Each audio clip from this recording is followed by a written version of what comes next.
Bem, vamos começar o programa de hoje conversando com o deputado estadual Lélio Costa, que é pré-candidato do PCdoB à Prefeitura de Belém. Deputado, é um prazer tê-lo aqui, muito obrigado por ter vindo. Eu que agradeço. Boa noite, Mauro Bona. Boa noite aos telespectadores do programa Argumento. O senhor é o único representante do PCdoB no Parlamento do Estado, que durante muito tempo o partido sequer teve representante, né? O senhor está voltando agora depois de um longo período de ausência. Depois de 8 anos, né? O PCdoB teve o deputado Paulo Fonteles, depois o deputado Newton Miranda, a deputada Sandra Batista, e aí ficou 8 anos, um espaço de 8 anos, e nós retornamos agora em chapa própria. E a estrutura do partido cresceu nesse período todo? Porque para lançar um candidato próprio à Prefeitura de Belém é porque já tem estrutura, né? Até então o PCdoB vinha sempre a reboque aí no apoio ao PT, ao PSOL, coisa assim. Durante muito tempo o PCdoB veio acumulando forças e com aliança sempre à esquerda, né? Com o PT, na última eleição teve com o PSOL, né? Na composição de vice-prefeitura, e agora o PCdoB se organizou, acumulou e nos lançou pré-candidato à Prefeitura de Belém. Já tem uma militância histórica em Belém, né? Fizemos aí 2 vereadores em 2012 e estamos numa perspectiva de ampliar nossa bancada de vereadores agora, em 2016. E a função, a finalidade de uma candidatura própria, certamente, é focando o aumento de uma representatividade maior na Câmara Municipal. Na Câmara, além disso, propor um programa para Belém com a nossa identidade, com a nossa força, com a nossa militância indo para as ruas. Eis a razão, né? Buscar produzir uma proposta para o município de Belém, uma alternativa. Vamos já chegar nessas alternativas, deputado, mas antes eu preciso perguntar para o senhor o seguinte: o PCdoB faz parte da base aliada da presidente Dilma Rousseff, inclusive ocupa o Ministério da Defesa. Sim. Com o ministro Aldo, não é isso? Qual é a sensação, qual é o discurso, qual é a orientação partidária com referência ao acontecido ontem no Brasil? Primeiro, nós temos que compreender um processo. As eleições de 2014 apontaram rumo para isso. A presidenta Dilma foi eleita dentro do processo democrático, dentro desse campo popular e progressista que vem a partir de Lula, a partir de 2003, e que trouxe grandes transformações ao nosso país, inclusive reelegendo Lula, elegendo Dilma, reelegendo Dilma. O que aconteceu, que ao nosso ver, na nossa avaliação dos comunistas, é que a direita, uma facção da direita considerável, aliada com uma parte da mídia, não se contentaram com o resultado das urnas.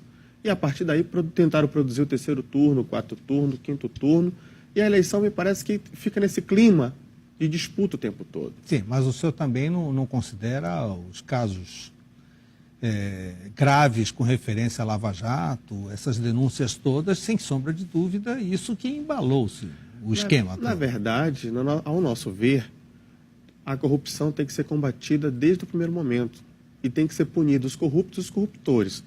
Agora, entre combater a corrupção e paralisar o governo, existe uma diferença que nós precisamos compreender. Quem está perdendo com isso? É todo o povo brasileiro, é a sociedade. Nós vivemos no presidencialismo. É óbvio que o presidencialismo de coalizão, ele requer muita habilidade da presidente, que tem uma figura central nisso. Agora, nós precisamos compreender o que está por trás dessas movimentações. Eu, por exemplo, o nosso partido, por exemplo, é a favor da democracia sempre. É sempre bom que o povo esteja nas ruas. Agora, nosso cuidado é para o nível de manipulação que, porventura, possa haver. Isso que é curioso. Por exemplo, numa manifestação como a de ontem, tem muitas forças de direita, ultradireita, que se aproveitam. Com certeza, ontem lá, tinha gente de bem que querendo realmente o combate à corrupção, cansado com essa onda de violência que assola a população brasileira. Mas tinha muita gente ali, por exemplo, querendo a volta da ditadura, a intervenção militar, ou seja, rupturas antidemocráticas. E isso é que é muito perigoso, né? Se nós observarmos o processo histórico, nós vamos ter clareza disso. Por exemplo, depois da Operação Mãos Limpas na Itália, quem assumiu a Itália? Foi Berlusconi. Olha o caráter do governo do Berlusconi. Então, isso é perigoso sempre. Por isso, nós somos aí radicalmente contra qualquer ruptura antidemocrática. O PCdoB afirma que a democracia ela é importante, que a manutenção do Estado democrático de direito é fundamental, que a manutenção da conquista popular nas urnas precisam ser validadas. Dilma foi eleita pelo voto popular. Nós vivemos no presidencialismo. Se fosse no parlamentarismo, tudo bem, poderia compreender como foi a Grécia, mas no presidencialismo, não. Foi eleito e precisa completar o ciclo para que nós não tenhamos sobressaltos nesse período de estabilidade democrática. Deputado, dentro das suas articulações, dentro do Ministério que o PCdoB ocupa, o que o Pará pode vir a ter de vantagem ou o que poderá ter de atenção com referência ao Ministério da Defesa? Nós sabemos que o problema da droga é um problema muito sério no nosso estado, que acaba sendo um corredor logístico. E dizem que principalmente em função das nossas fronteiras, que são semi-abertas. Bom, o Pará é um estado continental, com uma fronteira já registrada por você muito grande. Nós já tivemos com o ministro da Defesa, o ministro Aldo Rebelo. Ele já teve algumas vezes no Pará com o ministro da Defesa. Já, inclusive, participamos aqui da Operação Ágata, da 10ª fase da Operação Ágata, que teve como foco combater efetivamente a entrada de drogas e armas nas fronteiras. As Forças Armadas já tiveram aí. É lógico que é insuficiente para o tamanho da nossa fronteira. Agora, há de se ressaltar uma coisa, Mauro. As armas que estão, por hora, dentro do Estado são armas de calibre 38, né? A média, ou seja, não são armas traficadas. A maior parte das armas apreendidas, inclusive, são armas internas. As drogas são um problema gravíssimo. E aí o Pará tem um problema, que é a fronteira é muito grande. São rios, florestas, que efetivamente é um problema para combater. Né? E com certeza o ministro Aldo tem um grande compromisso com a nação, tanto é que é muito bem avaliado por todos os comandos, seja da Aeronáutica, da Marinha ou do Exército, e tem um grande compromisso com o Estado do Pará, né, sobretudo. Dentre a composição da base aliada, coube ao PCdoB no Pará o SPU, que é o Serviço de Patrimônio da União. Nós estamos lá na Superintendência do Patrimônio da União. E, inclusive, o senhor já exerceu a titularidade do órgão aqui, né? Fui gestor.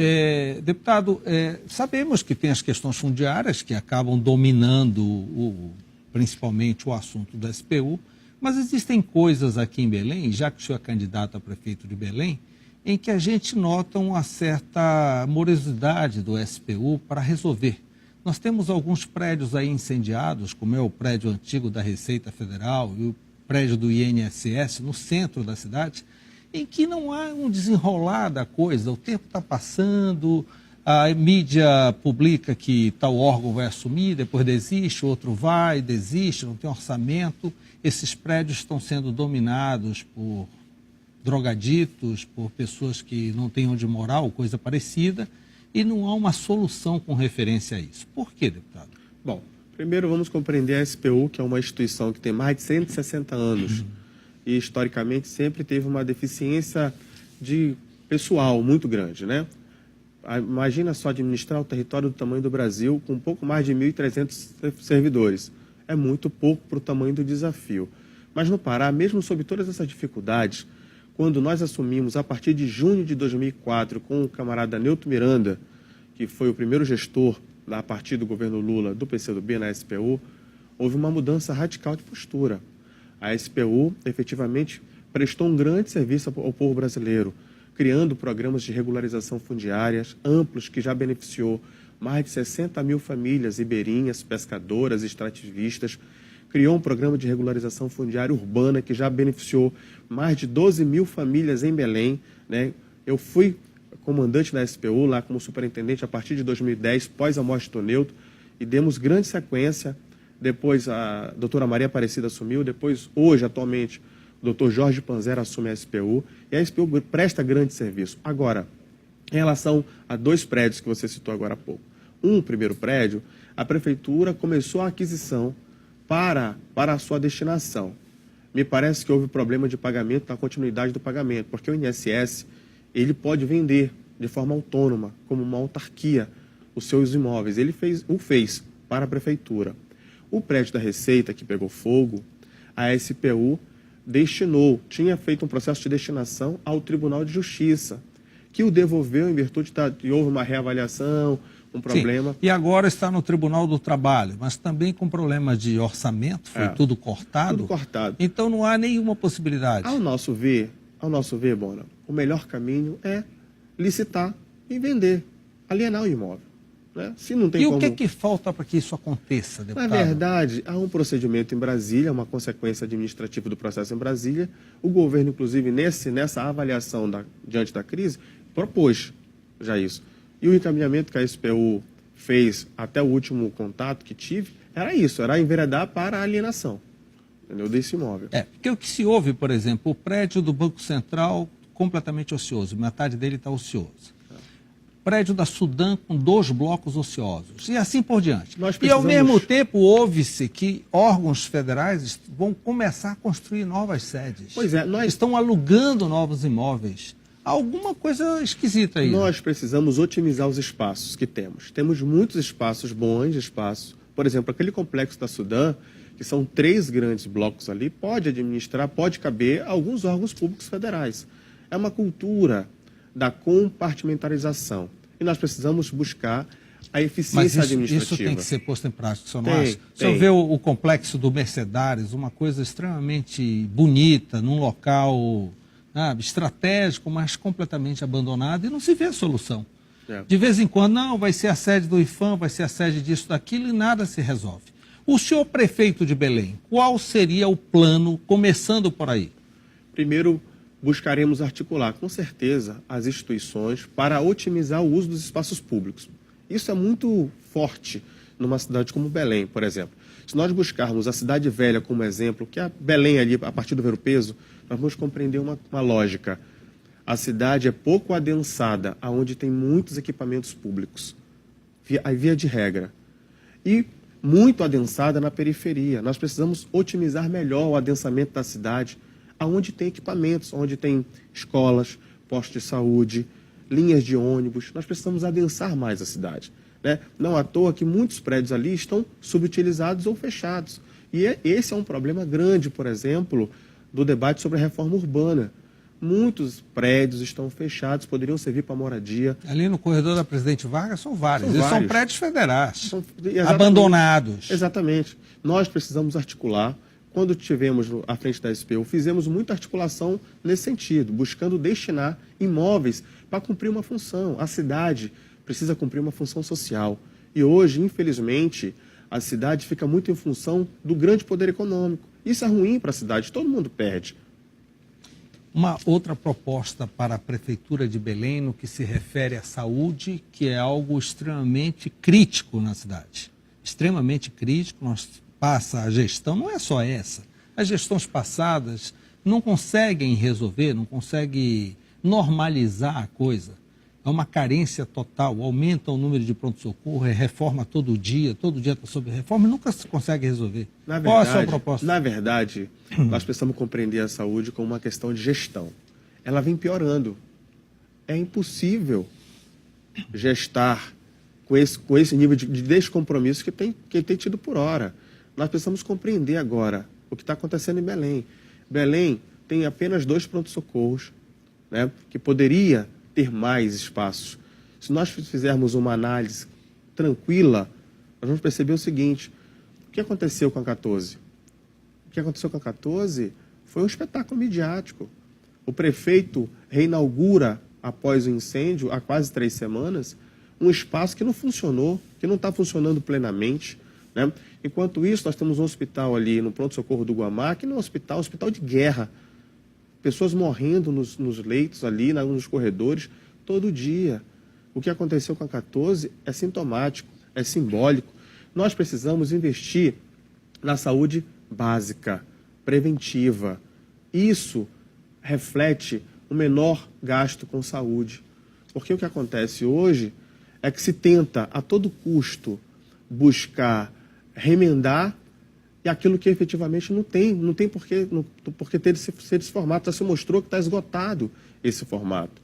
Precisamos melhorar, sim, investimentos grandes na saúde da família, saúde básica, preventiva, com certeza. Isso aí tem atrelamentos diversos, com saneamentos também, que muito das nossas recorrências nos hospitais ainda são por falta de saneamento, problema de água, problema de esgoto, impacta diretamente nos hospitais aqui da nossa capital. O PCdoB está intencionado a fazer coligação, a atrair algum apoio ou pretende participar do pleito com chapa própria e chapa pura, como se chama, quer dizer, prefeito e vice? Bom, nós estamos em diálogos com outros partidos do nosso campo, né, dialogando, buscando entendimento. Nós queremos conformar um campo amplo, progressista, que possa realmente propor um projeto, uma mudança para o município de Belém.